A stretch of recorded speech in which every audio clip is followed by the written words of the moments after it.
보라, 내가 새 일을 행하리니 이제 나타낼 것이라. 아멘. 사랑하는 주님, 거룩한 주일 아침을 말씀을 듣고 기도하며 예배 가운데 만나 주실 주님을 소망하며 시작하게 하시니 감사를 드립니다. 오늘도 거룩한 주일 아침 우리에게 먼저 말씀하여 주시고 성령의 감동하심 허락하여 주시며 무엇보다도 하나님을 만나고자 하는 우리 안에 소망과 열망이 가득한 시간 될 수 있도록 이끌어 주시옵소서. 주님께 모든 것을 맡겨드리오며 예수님 이름으로 기도드립니다. 아멘.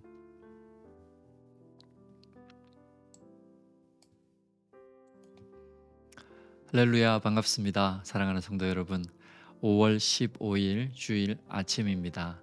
항상 주일 아침은 이렇게 바쁘고 좀 분주하지만 그래도 말씀으로 시작하고자 하는 여러분들 응원하고 격려합니다. 하나님께서 또 말씀 속에서 은혜를 주시고 우리의 갈 방향을 정해 주신다는 사실을 기억하고 오늘도 말씀으로 먼저 은혜 받고 또 우리가 잠시 후에 또 9시 함께 드릴 예배 가운데 우리를 인도하실 하나님을 기대하시는 시간 되시길 바랍니다. 오늘은 사도행전 5장입니다. 사도행전 5장 말씀 잠시 묵상하고 주일이니까요 좀 짧게 우리가 얘기 나누고 기도하고 마무리를 하도록 하겠습니다. 15장 말씀 읽도록 할게요. 제 15장. 어떤 사람들이 유대로부터 내려와서 형제들을 가르치되 너희가 모세의 법대로 할례를 받지 아니하면 능히 구원을 받지 못하리라 하니 바울 및 바나바와 그들 사이에 적지 아니한 다툼과 변론이 일어난지라.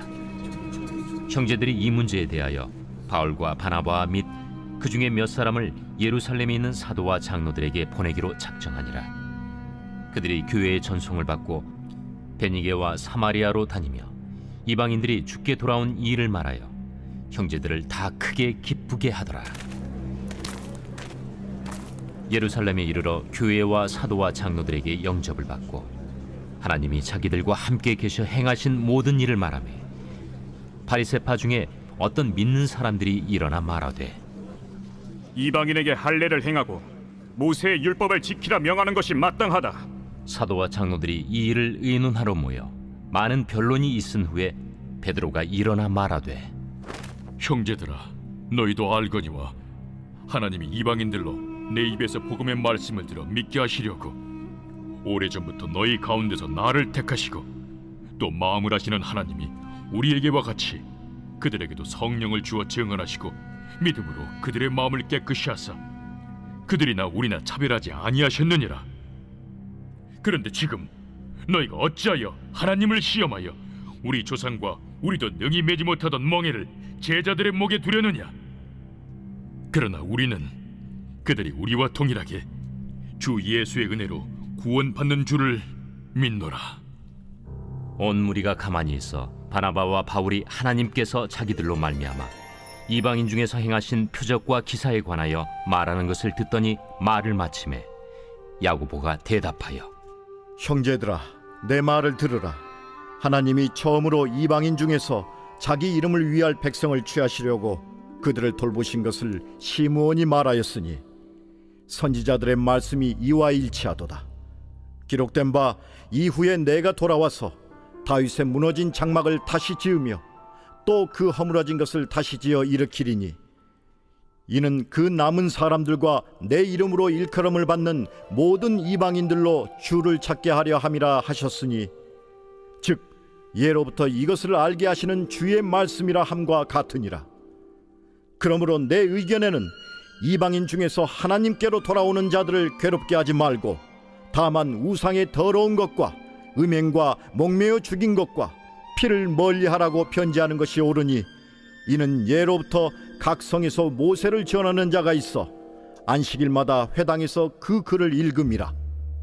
이에 사도와 장로와 온 교회가 그 중에서 사람들을 택하여 바울과 바나바와 함께 안디옥으로 보내기를 결정하니 곧 형제 중에 인도자인 바사바라 하는 유다와 실라더라.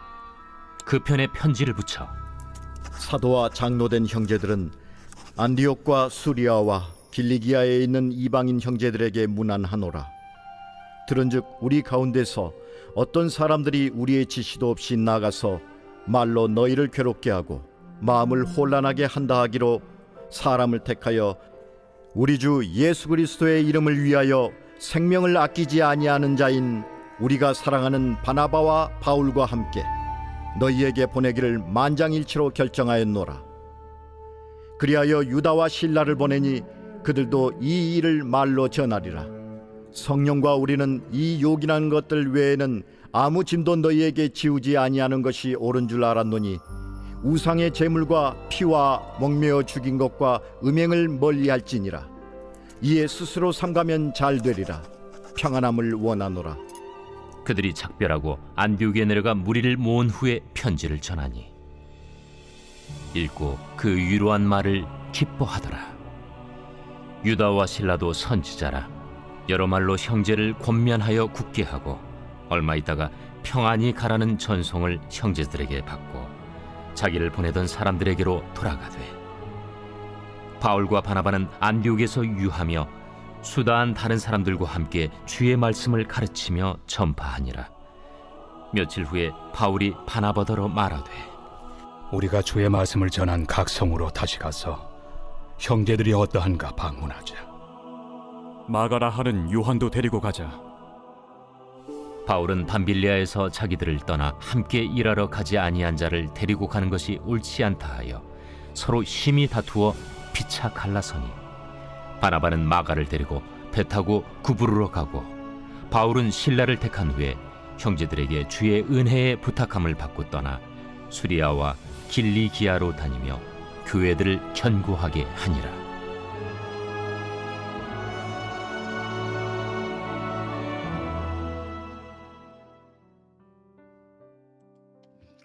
아멘. 예, 15장 말씀 우리가 읽었는데요. 41절까지의 말씀 중에 한 구절 좀 보기 전에 전체 내용을 조금 잠시 요약을 해드리면 뭐 대단하게 여러 가지 좀 어려운 얘기들이 나오는 것 같지만 사실 아주 간단한 겁니다.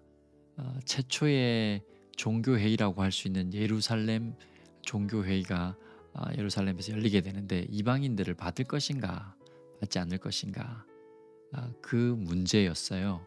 그랬는데 베드로가 변론을 하죠. 하나님께서 나를 통해서 역사하신 것도 있고 이방인들에게도 성령을 줬기 때문에 제사를 드리는 문제하고 음식을 먹는 문제만 조금 조심해서 하게 하고 그들에게도 동일한 하나님의 역사가 일어났으므로 이방인들도 받자라고 결의를 하고 그것이 승인이 된 것을 이제 사도들을 통해서 뭐 바나바와 사울을 통해서 이렇게 서신을 통해서 알려주는 그런 내용이 핵심입니다. 그래서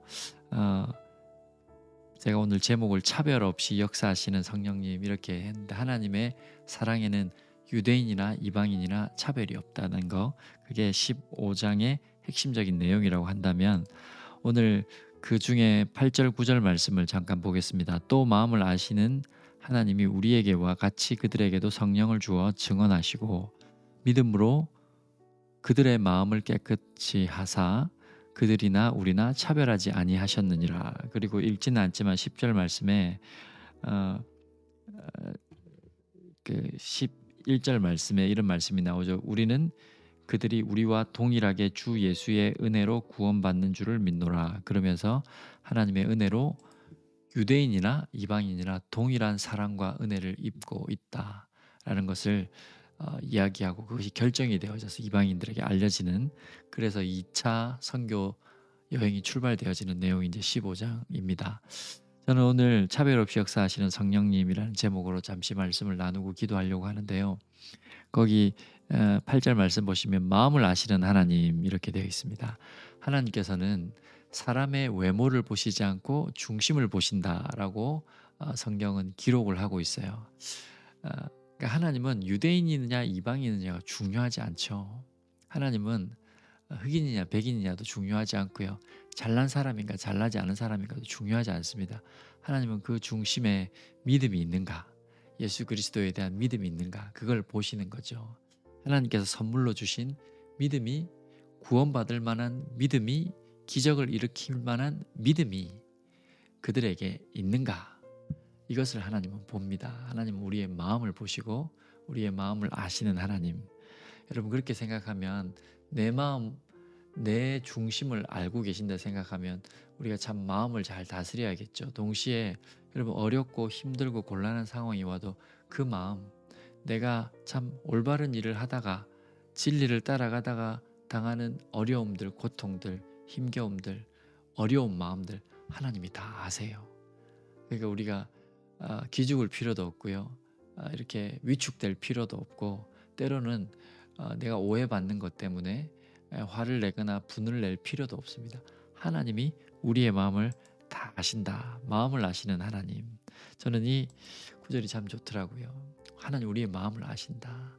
제 마음도 아시고 우리 성도님들의 마음도 아시고 하나님은 그 중심을 보시는 분이기 때문에 하나님이 내 마음 아신다. 그런데 하나님이 내 마음 아신다 했을 때 부끄러운 게 있잖아요. 그런 부끄러움들까지도 하나님은 다 아세요. 그래서 내가 하나님 앞에 내 마음을 아시는 하나님이라고 생각했을 때 부끄러워지는 부분은 우리의 삶에서 조금씩 줄여가고 내 마음을 아시는 하나님이라고 했을 때 우리에게 위로가 되고 힘이 되는 그런 부분이 있다면 그건 하나님 앞에 내어놓고 하나님이 주시는 위로와 힘과 격려로 어려운 것들을 극복하는 그런 성도님들이 되시길 바라고, 두 번째는 이방 하나님이 우리에게와 같이 이방인들에게도 성령을 주어 증언하시고 믿음으로 그들의 마음을 깨끗이 하사 그들이나 우리나 차별하지 아니하셨느니라. 하나님은 차별하지 않는 하나님. 우리가 어떤 모습, 어떤 형편, 어떤 상태, 어떤 배경을 가지고 있든 하나님 우리를 차별하지 않는다라고 생각을 하면, 여러분 세상은 어떤 기준이나 조건을 가지고 다 차별하고 급을 나누고 등급을 나누고 비행기도 타보면 퍼스트 클래스가 있고 비즈니스석이 있고 이코노미석이 있고 그렇잖아요. 세상은 그런 기준을 가지고 다 등을 두어서 모든 것들이 진행됩니다. 있는 사람 없는 사람, 배운 사람 안 배운 사람, 높은 자리에 있는 사람 그렇지 않은 사람 이런 것들을 나누고 차별을 하죠. 그리고 그걸 당연한 것처럼 여깁니다. 그런데 하나님은 그걸 보시지 않고 우리의 중심을 보시고 차별 없이 우리를 사랑하신다는 것. 여러분 하나님께서 우리를 그렇게 차별 없이 대하고 사랑해 주시기 때문에 우리가 하나님의 은혜를 입을 수 있는 겁니다. 그러면 우리는 어떻게 살아야 될까요? 라는 질문 앞에 우리도 역시 세상이 행하는 것처럼 있는 사람 없는 사람 나누고 친한 사람 친하지 않은 사람 나누고 배운 사람 배우지 않은 사람 나누어가며 그렇게 차별하며 세상을 따라 살아가는 것이 아니라 하나님을 따라서 우리도 차별 없는 사랑으로 차별 없이 사람을 대하고 모든 사람을 형제 자매로 여기며 그리스도 안에서 사랑하는 그런 삶을 살아야 된다는 것. 그게 하나님의 그 차별 없는 사랑을 입은 사람들의 삶의 태도라는 겁니다. 유대인들은 그런 데 있어서 선민의식이 좀 있었어요. 하나님은 자기들만을 사랑한다라는 그런 의식이 있었기 때문에 하나님께서 그 부분을 굉장히 많이 책망을 하십니다. 그리고 베드로나 이 사도 바울이나 이런 사람을 통해서 이방에 복음이 전해질 수 있도록 이런 장치들을 마련하시는 거죠. 하나님께서는 그런 차별 없는 사랑으로 우리를 대해 주셨기 때문에 유대인뿐만이 아니라 우리도 예수 그리스도를 통해서 구원받을 수 있었다는 걸 생각하면 우리도 사람을 차별 없이 사랑할 수 있어야 된다는 것. 또 다른 측면에서 여러분 이 차별이라는 게 뭐냐면 내가 남을 차별하는 것도 있지만 남을 통해서 나를 차별하는 것도 있어요. 그게 뭐냐면 어떤 측면에서는 교만이 되기도 해요. 남들보다 내가 더 우월하다 여기면 우리가 교만해지겠죠. 그것도 경계해야 되고 동시에 남들로부터 나를 차별해 가는 것이 열등감도 있어요. 남들보다 내가 못한 것 그거 때문에 괜히 위축이 되고 열등감이 생기잖아요. 그것도 하나님이 우리를 차별 없이 대한다고 우리가 믿고 또 그 하나님의 차별 없는 사랑을 경험하면 그런 교만하지 않고 겸손할 뿐만 아니라 우리 안에 있는 크고 작은 열등감도 극복해 갈 수 있습니다. 남이 가진 것 나 못 가졌다고 해서 내 마음이 불안한 것도 아니고 남이 가진 것 남이 가지지 못한 건 내가 가졌다고 해서 교만하지도 않으면서 그렇게 차별 없는 하나님의 사랑을 마음에 품고 평안함 가운데 살아가는 사람들, 이게 그리스도인들이죠. 그래서 어떤 열등감도 우리를 넘어뜨릴 수 없습니다. 여러분, 혹시 남들 때문에 좀 위축되는 그런 마음이 있습니까? 하나님의 사랑을 많이 경험하십시오. 하나님의 그 차별 없는 사랑을 경험하면 저 세상의 높은 대통령도 하나님 사랑하시지만 그와 동일하게 차별 없이 나도 주목하시고 나와 같은 사람도 하나님이 복이 있다 말씀해 주시고, 하나님이 똑같은 예수 그리스도의 피값으로, 똑같은 피값으로 우리가 볼 때 대단해 보이는 사람도, 그렇지 않은 초라한 사람도 하나님은 똑같은 값을 지불하고 우리를 구원하셨다 생각하면 당당해져요. 힘이 나요. 그 하나님이 우리의 아버지 된다 생각하면 아주 당당함이 생기고 내가 어떤 열등감에도 빠지지 않고 하나님의 은혜로 설 수 있는 겁니다. 오늘도 그 차별 없이 역사하시는 하나님의 사랑, 또 뭐 대단한 사람에게만 성령을 주는 것이 아니라 차별 없이 구하는 자에게 선물로 성령을 주시고 성령으로 역사하시는 그 하나님이 우리 하나님이라는 사실을 기억하시고 하나님 앞에 담대히 나아가시는 여러분 되시길 바라고요. 오늘 예배 가운데도 제가 성령 하나님에 대해서 좀 얘기를 나눌 겁니다. 그 성령께서 주시는 은혜와 감동, 평안들을 누리시는 시간이 될 수 있도록 기대하는 마음으로 또 예배에 참여하시는 여러분 되시길 바랍니다. 기도하고 우리 주일 출발하도록 하죠. 우리의 마음을 아시고 중심을 보시는 하나님, 오늘도 예배를 사모하며 준비하는 심령에 은혜와 성령을 충만하게 부으시며 차별 없는 하나님의 완전한 사랑을 경험하는 시간 되도록 인도하소서. 모든 말씀 예수님 이름으로 기도드립니다. 아멘. 네, 조금 있다가 9시에 또 예배 시간에 만나겠습니다. 기도하고 출발하겠습니다.